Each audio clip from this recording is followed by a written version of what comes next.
Welcome back to this clown's garage. In this video I'll show you how to change front brake pads and rotors on a 2005 Toyota 4Runner.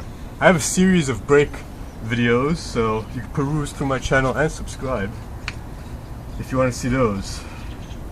Now, when you change the rotors, there's two different styles of rotors. There's a smaller diameter rotor and a bigger one. So make sure on the driver's side down here there's a number. This one says 13WH. So make sure when you go to the parts, it's the right rotor. You can bring the rotor with them and they can measure it up. This has a 4-piston caliper. The first thing to do here is take this clip where the brake line, the hard line meets the soft line. So I'll go ahead and do that now. Get yourself some needle nose pliers and just finagle it out. Just like that.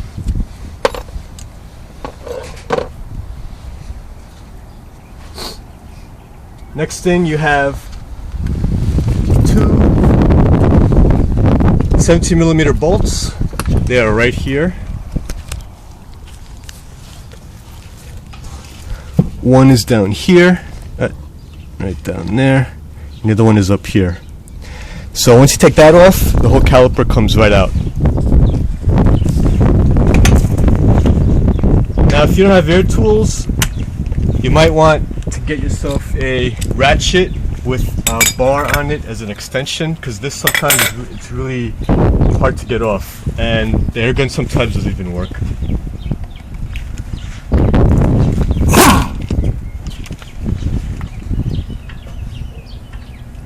What I did was I put some WD-40 on them for let it soak for a couple of minutes, so hopefully that'll take them off. There.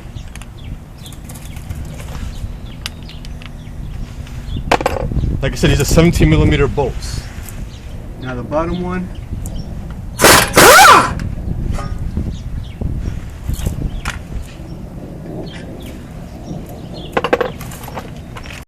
While you're here, you can also spray some Croil or WD-40, whatever you like. Any type of butter sauce you prefer. Right on this bleeder screw, where the threads are. Sometimes they're hard to come out, you're going to have to heat them really hot. Then once they're really hot, go ahead and spray a little bit WD-40 on it. It'll shrink the metal just small enough just to get the WD-40 in there. And you learned that from this clown's channel, of course. Also, don't forget your safety glasses. Forgot about that. So let's go ahead and do this now. Alright. There's two ways of doing this now to take this off, because the pistons are actually pushing on the rotor on the pads over here and it doesn't come out. You can either try to just lightly tap it out with a rubber mallet, or you could put a pry bar in here and try to push the pistons back in a little bit. But it's not a big deal. You could always just hammer it right off.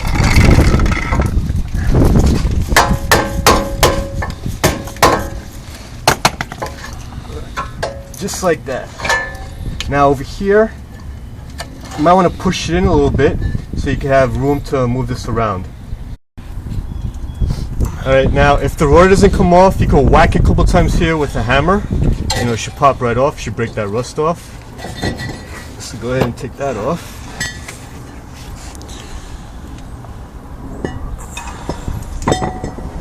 Now over here, what you want to do is you want to pop your bleeder screw open and put your bleeder catch can on it. So when you press these pistons in, it's going to catch the fluid. So I'm going to go ahead and do that now.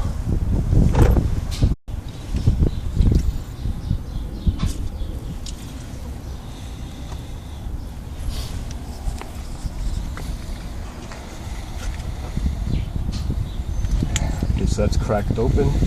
I'll close it for now. Now I'm going to go ahead and push these in. Open up the bleeder screw.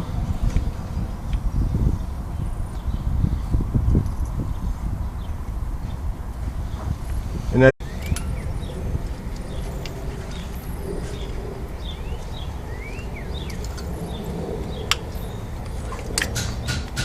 This is the way to do it. As you're pushing in, the brake fluid you're going to see coming out, and the pistons are going in.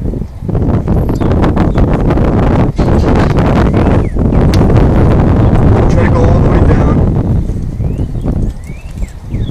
So that's how you position that. And now to push the other ones in. Alright, I put the bigger C-clamp here. I put it from underneath, and there's a little groove there. I just put the end of it over there. And now same procedure. You open the bleeder screw.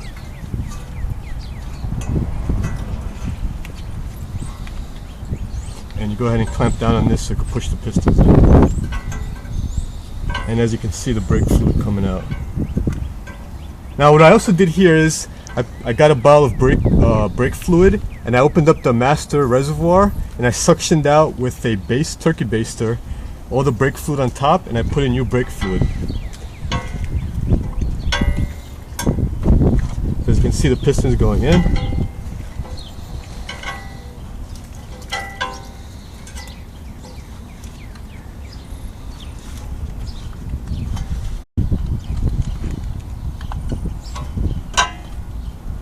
And you're done. And you go ahead and close your bleeder screw now. And you're ready to put in the new pads.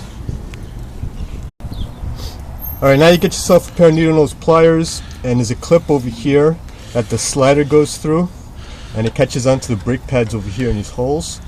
So, also over here, there's a little hairpin. So you just pull that out. This one's actually turned around. Right there. And the brakes come with new pins.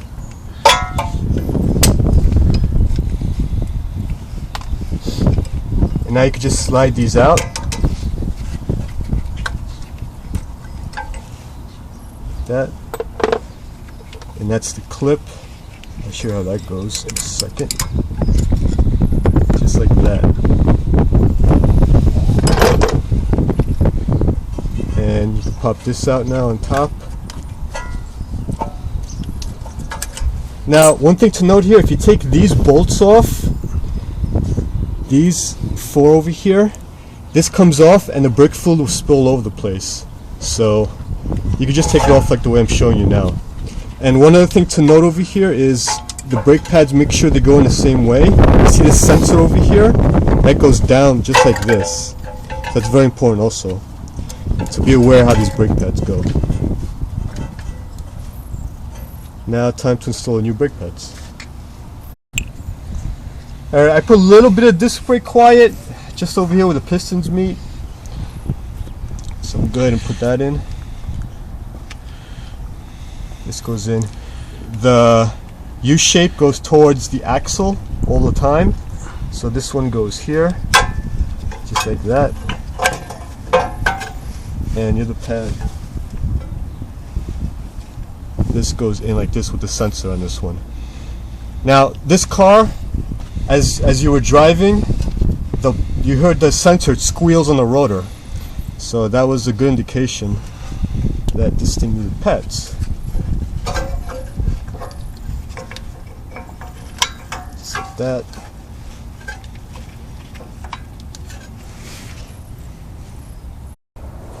Now I put some brake caliper grease on here. You get this from AutoZone or your auto parts retailer, and it slides through this hole and that hole and the holes of the brake pads on top. This is what the brake pads, when they go back and forth, they slide on these. So make sure the holes line up, just like that.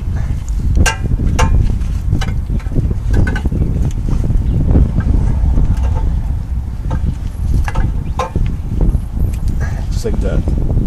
This clip goes like this. This can go through here, and these go through these holes here.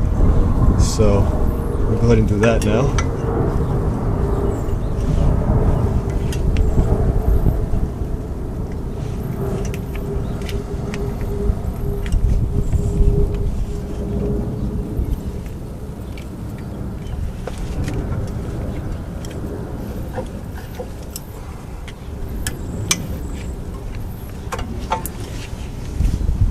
right there. And that one side goes in the hole there, and the other side, if it's not in there, you can just grab with some those pliers, pop right in. So you can see that. So now we're ready to put the rotor on. Alright, now we get ready to put the new rotor on. This rotor you don't have to clean with brake fluid, it already comes coated from the factory. Some rotors you have to clean with brake fluid, or with soapy water is best, in a brush. Then brush it back down with the water. This one here, just so you know, it wasn't hanging on the line over there. I had my knee under it and I was working on it. So there was no tension on here or anything. Now when you put this on, you might want to get the caliper in there right behind the bolts first, and try to get the rotor in there at the same time.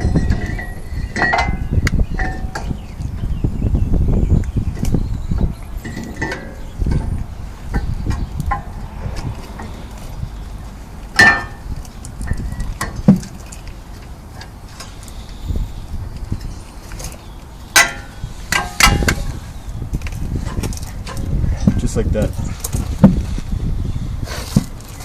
And you put a bolt here, a nut, sorry, on the lug nut, on the lug. Some calipers have a screw over here. You just tighten it down to hold it in place. So, alright, you put that on once you put the rotor on. So that's how it looks installed. And now you can put the bolts in the back.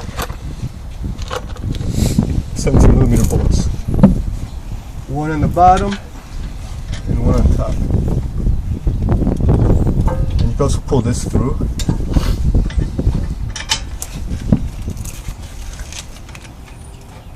And to get these bolts started, you can move the whole caliper up and down until you find the hole. You're going in blindly.